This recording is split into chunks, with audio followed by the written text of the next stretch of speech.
आरंभ करते हैं। 13वें अध्याय की शुरुआत में श्री चाणक्य कहते हैं कि उत्तम कार्य करते हुए एक पल का जीवन भी श्रेष्ठ है, परंतु दोनों लोकों में दुष्कर्म करते हुए हजारों साल का जीना भी श्रेष्ठ नहीं है। आगे समझाते हैं कि बीते हुए का शोक नहीं करना चाहिए और भविष्य में जो कुछ होने वाला है उसकी कभी चिंता नहीं करना चाहिए। आए हुए समय को देखकर ही विद्वान लोग किसी भी कार्य में लगते हैं। इस प्रकार बुद्धिमान व्यक्ति वही है जो वर्तमान के संबंध में ही सोच विचार कर कार्य करते हैं, अर्थात जो वर्तमान में जीते हैं, भूत और भविष्य की चिंता नहीं करते हैं। उत्तम स्वभाव से ही देवता, सज्जन और पिता संतुष्ट होते हैं। बंधु बांधव, खान पान से और श्रेष्ठ वार्तालाप से पंडित अर्थात विद्वान प्रसन्न होते हैं। मनुष्य को अपने मृदुल स्वभाव को बनाए रखना चाहिए। आचार्य चाणक्य ने प्रस्तुत श्लोक में समझाया है कि जो व्यक्ति जैसे प्रसन्न हो उसे वैसे ही प्रसन्न करना चाहिए। आगे कहते हैं कि बड़ों के स्वभाव विचित्र होते हैं, वे लक्ष्मी की तृष्णा के समान समझते हैं और उनके प्राप्त होने पर उनके भार से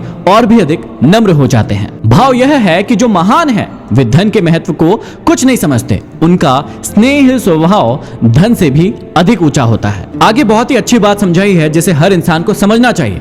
आज के जिंदगी में कई लोग किसी व्यक्ति से लगाव लगा लेते हैं। श्री चाणक्य कहते हैं कि जिसे किसी से लगाव है वह उतना ही भयभीत होता है। लगाव दुख का कारण है, दुखों की जड़ लगाव है, अतः लगाव को छोड़कर सुख से रहना सीखो। आगे समझाते हैं कि भविष्य में आने वाली संभावित विपत्ति और वर्तमान में उपस्थित विपत्ति पर जो तत्काल विचार करके उसका समाधान खोज लेते हैं वे सदा सुखी रहते हैं। इसके अलावा जो ऐसा सोचते हैं कि यह होगा वैसा होगा तथा जो होगा देखा जाएगा और कुछ उपाय नहीं करते, वे शीघ्र ही नष्ट हो जाते हैं। यहाँ चाणक्य ने कर्म करते रहने और भगवान के भरोसे ना बैठे रहने की बात कही है। उनके कहने का भाव यह है कि केवल भाग्य के भरोसे ही नहीं बैठे रहना चाहिए। विपत्ति आने पर या उसके आने की संभावना होने पर तत्काल उपाय कर लेना चाहिए। जो व्यक्ति विपत्ति को भगवान की ओर से रचा गया भाग्य कहकर उसे समाप्त करने का उपाय नहीं करते वे नष्ट हो जाते हैं। आगे कहते हैं कि जैसे राजा होता है उसकी प्रजा भी वैसी ही होती है।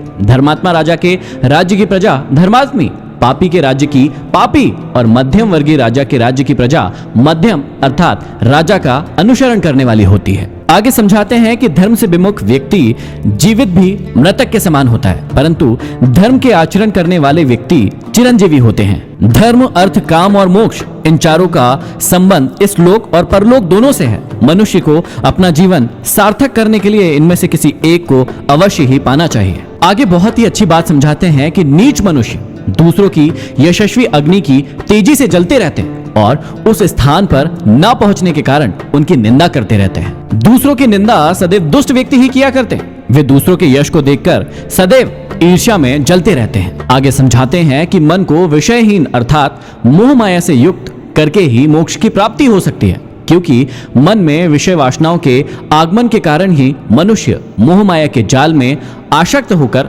रह जाता है। अतः हर मनुष्य को मन को जीतने का प्रयत्न करना चाहिए। चाणक्य कहते हैं कि मन की इच्छा के अनुसार सारे सुख किसको मिलते हैं, अर्थात किसी को नहीं मिलते। इससे यह सिद्ध होता है कि देव के ही बस में सब कुछ है, अतः संतोष का ही आश्रय लेना चाहिए। आगे चाणक्य जीवन की बहुत ही बड़ी बात समझा रहे हैं कि जैसे हजारों गायों के मध्य भी बछड़ा अपनी माता के पास आ जाता है, उसी प्रकार किए गए कर्म कर्ता के पीछे पीछे आ जाते हैं। मनुष्य जैसे कर्म करता है उसे फल भी उसी के कर्मों के अनुसार प्राप्त होते हैं, अतः सदैव अच्छे कर्म करके ही अपना जीवन सुधारना चाहिए। कहते हैं कि अव्यवस्थित कार्य करने वाले को न तो समाज में और न ही वन में सुख प्राप्त होता है, क्योंकि समाज में लोग उसे भला बुरा कहकर जलाते हैं और निर्जन वन में अकेला होने के कारण वह दुखी होता है। भाव यह है कि ऐसे व्यक्ति को ना तो घर में सुख मिलता है और ना ही संन्यास लेने पर सुख प्राप्त होता है। समझाते हैं कि जिस प्रकार फावड़े अथवा कुदाल से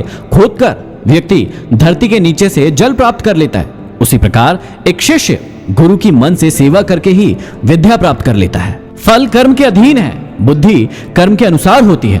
तब भी बुद्धिमान लोग और महान लोग सोच विचार करके ही कोई कार्य करते हैं। किसी भी कार्य को करने से पूर्व अच्छी प्रकार से सोच समझ लेना चाहिए, तभी कार्य अच्छे से होते हैं। आगे समझाते हैं कि अपनी स्त्री, भोजन और धन इन तीनों में संतोष करना चाहिए और विद्या पढ़ने, जप करने और दान देने इन तीनों में कभी भी संतोष नहीं करना चाहिए। बड़े लोगों के सम्मुख कितनी भी विपत्तियां क्यों ना आ जाए, वे अपने लक्ष्य से कभी भी विचलित नहीं होते। जो सोच लेते हैं उसे करके ही हटते हैं। वे कभी अपनी मान्यताओं, अपने सिद्धांतों, अपने आदर्शों और अपने उद्देश्य से कभी भी पीछे नहीं हटते। आप भी अपने उद्देश्यों से कभी पीछे मत हटिए। यह समाप्ति होती है 13वें अध्याय की। अब हम